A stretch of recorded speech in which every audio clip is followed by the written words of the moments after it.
I want everybody to imagine this.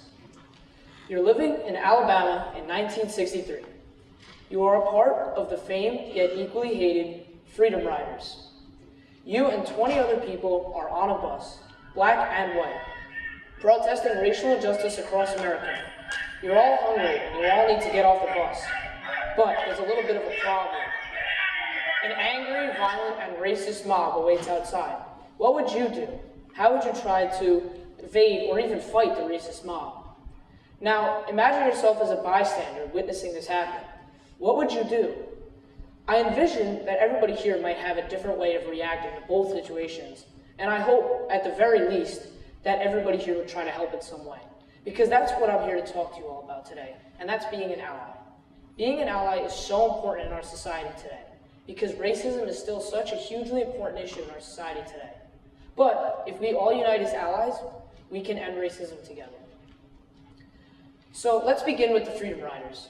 These people were hugely influential in helping to help the civil rights movement. These people were black and white, male and female, and they traveled in buses all over the Deep South, protesting racial injustice. Often, the buses they were on would be attacked or even ambushed by angry, violent, racist mobs who would shout profanities and resort to violence. A famous example of this is the story of James Zwerg. Zwerg was a white man who grew up in Appleton, Wisconsin. Through his Christian church, he became a very strong believer in civil equality. He joined the Student Nonviolent Coordinating Committee, also known as the SNCC, and was heavily involved. During one of his SNCC meetings in 1961, he received word that one of the very first freedom rides had been attacked in Anniston, Alabama.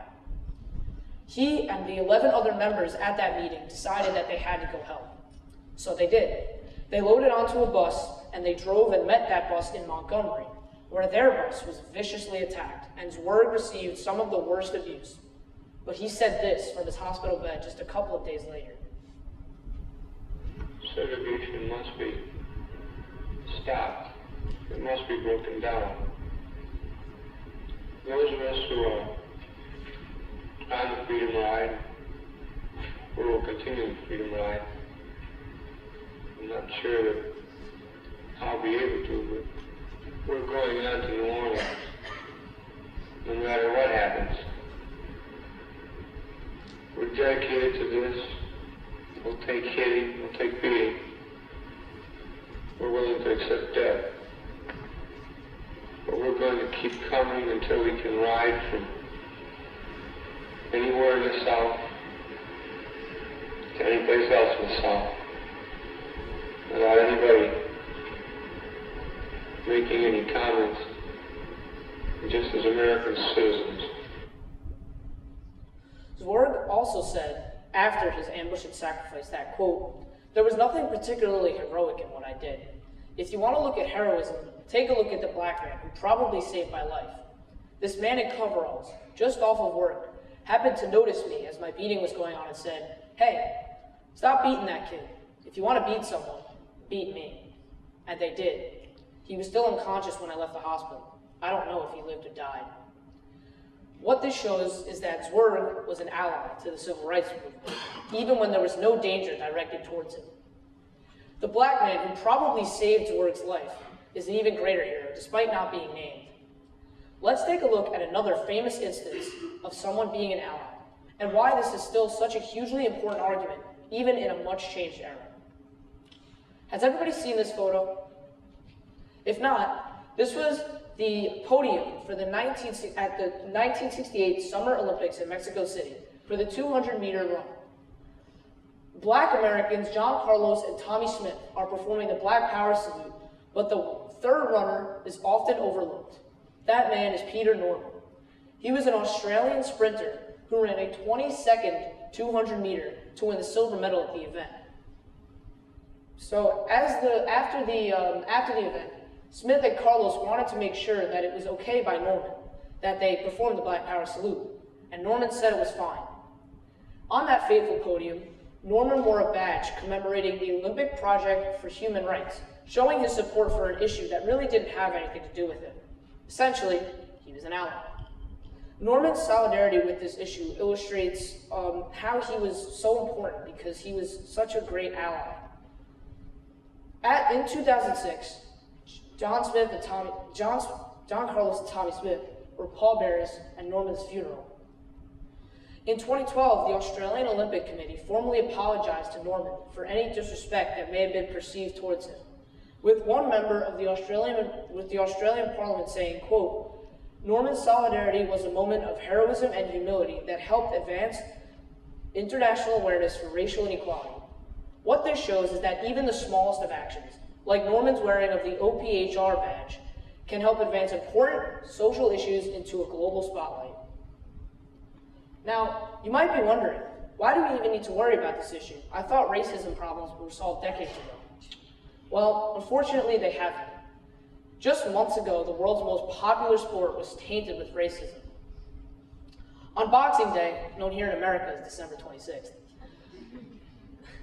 there was a soccer game between two of Italy's top teams, Inter Milan and Napoli, in Italy's top soccer league, Serie A. 3 huge points and bragging rights were on the line. During the match, Senegalese central defender for Napoli, Kalidou Koulibaly, was verbally abused by superfans from the opposing team, Inter. Kalidou had played really well and blocked out the noise until the 80th minute, where a cynical foul and subsequent dissent to the referee earned him 2 quick yellow cards, which is a red card and elimination from the game. Despite the fact that both cards were justified, there was something quite disturbing in seeing Koulibaly trudge off the field while the superfans who had abused him shamelessly all game long cheered. The response after the situation was something positive. Napoli's coach, Carlo Ancelotti, said after the game that he tried to have the match suspended on 3 separate occasions, and that if racial abuse ever happened again, he would yank his team right off the pitch. Many players came out in support of Koulibaly. My favorite team, Liverpool FC, contains many African players. 2 of these such players are Sadio Mane and Mohamed Salah. Salah is Egyptian and Sadio Mane is Senegalese and Koulibaly's countryman. Both players came out with very strong statements against racism. Mauro Icardi, an Inter player, also came out with a very strong statement against racism and went against his own fans.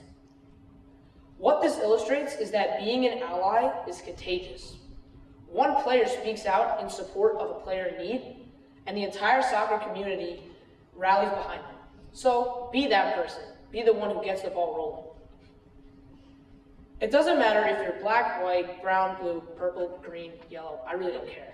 You can still be an ally. Even if what you feel like you're doing is insignificant, I guarantee you it isn't. And this doesn't just apply to racism either. This can be applied to any facet of life. If your friend is being bullied, you can step in and help them. And if you're not confident enough to do that, you can tell a teacher or a trusted adult. This all shows that what an ally is about is doing what you can with what you can. If that means signing a petition to end racism, do it. If that means stepping in to save a friend from racist, physical, or verbal abuse, do it. This is a problem we can all solve together as one world united community. As FDR once said, courage is not the absence of fear, but rather the assessment that something else is more important than fear. Despite this, racism is still a relevant problem in our society today.